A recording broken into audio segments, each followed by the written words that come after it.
Hey, I'm Jeff Mackerly, and today I'm going to show you how you can use dominant seventh arpeggios to spice up your playing.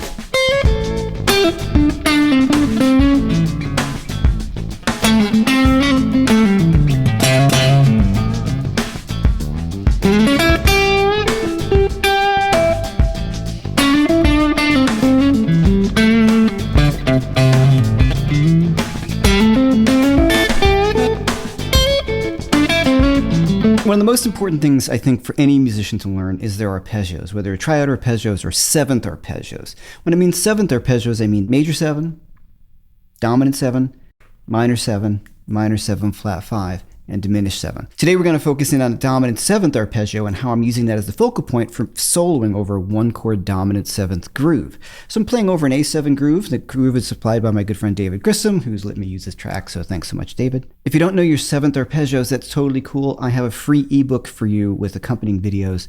You can use the link below. You get it for free, just enroll, and you get the ebook along with some videos to help you work through your 7th arpeggios. So we're going to talk about a dominant 7th arpeggio. It's one we use a lot playing over funk and blues over a dominant 7th chord. So I'm thinking about an A7 chord. I'm just going to play that right here. And what I want to do is think about the chord shape. If I play the notes of this chord, I've really played an arpeggio. So the arpeggio technically is you're going from the lowest note of the chord, playing the notes sequentially and going through them like this. But if I arpeggiate the chord, I'm still working off of the arpeggio, but what I'm saying is I am seeing the notes of the A7 chord. The A7 chord is spelled A, C sharp, E, and G. And that is the root, the third, the fifth, and the flat 7th of an A major scale. Root, 3, 5, flat 7, root. But let's take a look at this fingering. Starting here with my root was my second finger on the A. My first finger is grabbing the C sharp, which is my third. Now here, I'm going to jump with my third finger and grab my E, which is the fifth of the chord. Flat 7 right here is my first finger, that's my G. Root, that's my A again. C sharp, which is the third right there on the 6th fret. E, that's the 5th of the chord, and that's going to be on the 5th fret of the 2nd string. G on the same string on the 8th fret. And I have the A on top, and I can really stretch over to the C sharp if I want. I go back down.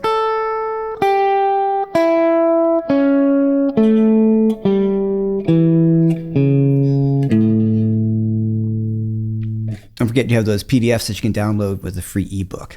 So now, I want to work on soloing with that. First thing I can do is take a groove, this dominant 7th chord groove, and I'm just going to play the arpeggio so I can get that sound in my head. 3, 4.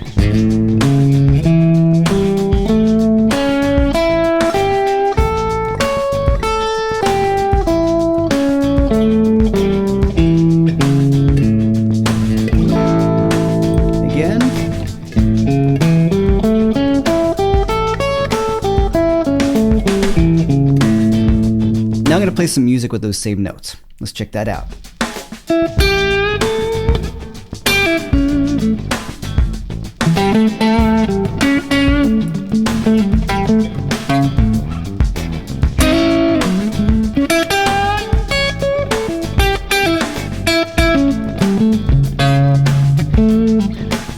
So you probably noticed all those notes sound good, but it's not all that exciting, right? So it's missing something. So the cool thing about the idea of knowing what the arpeggio is if I'm playing over the dominant 7th chord, those are the key notes that I want to land on when I'm soloing. Thinking A7, those are going to be the strongest notes, the root, the 3, the 5, and the flat 7. The notes of the chord. Now the first thing I can do to make things sound much cooler, and it's hard for me not to do that, is to enter each of the thirds of the chord by a half step below. So if I'm in the key of A, I'm playing A7, so it's A, C sharp, E, and G. So the C sharp is the third. I can enter the third from a half step below, which would be the C natural. To the C sharp. So I can slide up. Sounds much cooler than going. This little embellishment really starts to pull it together. So I'm going to play a dominant 7th arpeggio. But we're going to enter each third from a half step below, so check it out.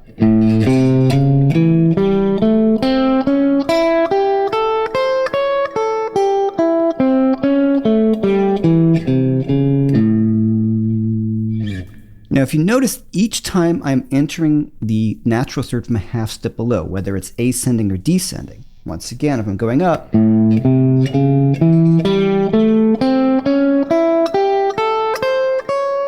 descending, same thing, half step below to the C sharp. So flat 3, 3, root 7, 5, flat 3, 3, root 7, 5, flat 3, 3, root, flat 7, root.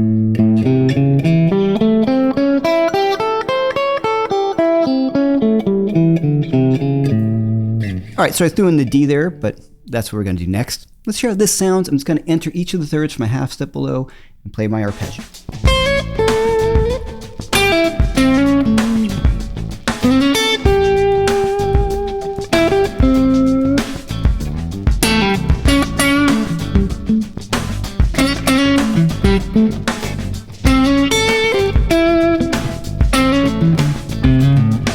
See here, that sounds a little cooler, a little bit more useful. Now, the one note that I'm leaving out here, which is really important, is I'm going to add in the fourth of the scale, which would be the D. So here's actually a really cool, simple way to look at it. I'm going to take A minor pentatonic. I'm going to add in a natural third to that. So I get root, flat 3, natural 3, 4, 5, flat 7, root, flat 3, natural 3, 4, 5, flat 7, root, flat 3, natural 3. So what did I do? I'm taking an A minor pentatonic scale and adding in a natural third. And that gives us root, flat 3, natural 3, 4, 5, flat 7, root, flat 3, natural 3, 4, 5, flat 7, root, flat 3, natural 3.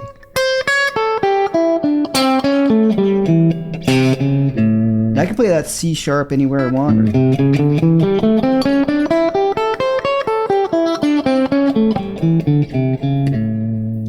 So I can also look at him just taking that A dominant 7th arpeggio and adding in my fourth.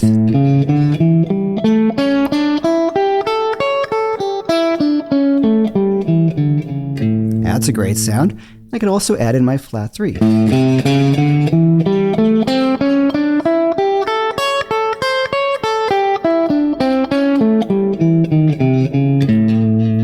That's some cool stuff, isn't it? So there we're starting to add in some natural chromaticism, or chromaticism that happens just by mixing a dominant 7th arpeggio and a minor pentatonic scale. So what's the important thing about knowing this dominant 7th arpeggio? Well, those are the notes I'm going to land on. So let's check it out. I'm going to mix that scale up. There's no real name for it. It's a minor pentatonic with a natural third, or I don't know. There's no technical name that I'm aware of.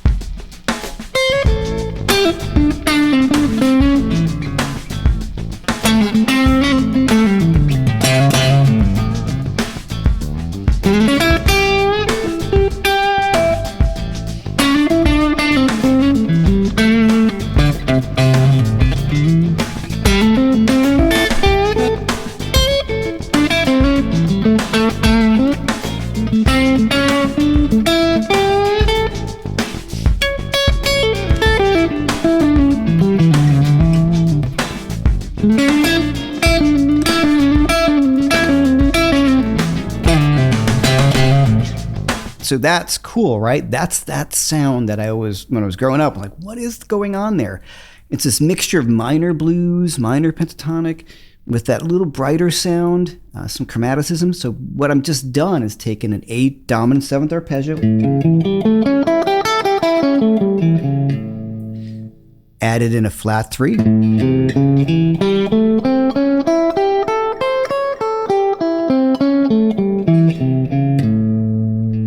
that sounds awesome. Then I've taken a minor pentatonic scale and added in the natural 3, or you could see that as the A dominant 7th arpeggio with the added flat 3 and a 4, A minor pentatonic with an added natural third. This is sort of a cool magic scale. Now you could start mixing other notes, but this is just where to start. So how do I practice all this? Well, first of all, you want to learn your dominant 7th arpeggio. Once again, check out my free ebook.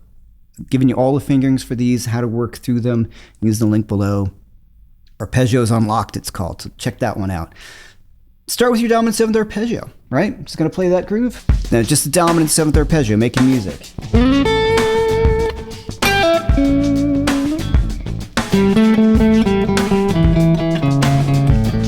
Really listen to it, sounds great.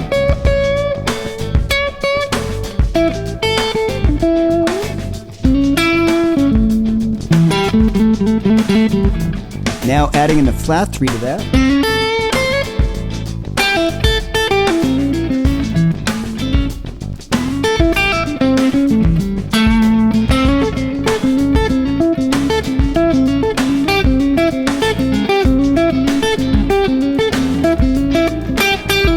Now adding in the 4th.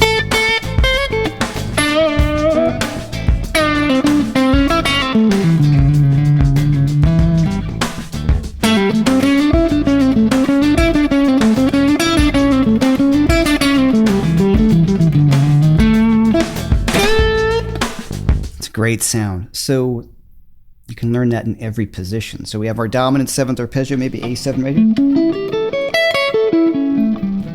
I'm still thinking about those are going to be my resolution notes, my A7 chord. Check out how that's going to sound up there. A 1, 2, 3.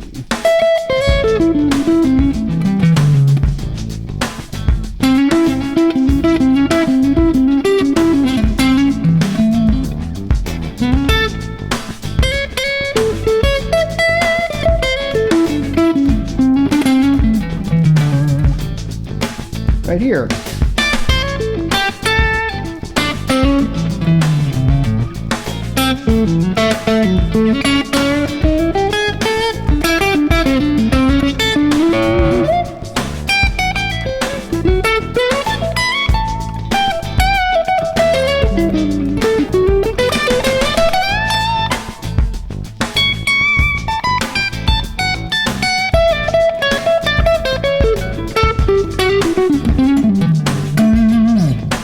So I'm just having some fun there. That's where it can start to go. I'm just thinking A7 all the time. I know my notes that can surround it. We can get to that in future things, but I'm thinking that flat 3, natural 2, the 4, and the resolution notes are from my A7 chord. So if I know my A7 arpeggios, I know what notes to resolve to, and I start to get that sound into my playing. If you like my channel, please hit the like and subscribe button. I really appreciate it. It helps me out quite a bit. Please download my free ebook and accompanying videos. Link below. Jam guitar lessons. Check out other stuff they've got going on there too. Let me know what your thoughts are down below and if this is helpful. I really appreciate you all being here, and I'll see you the next time.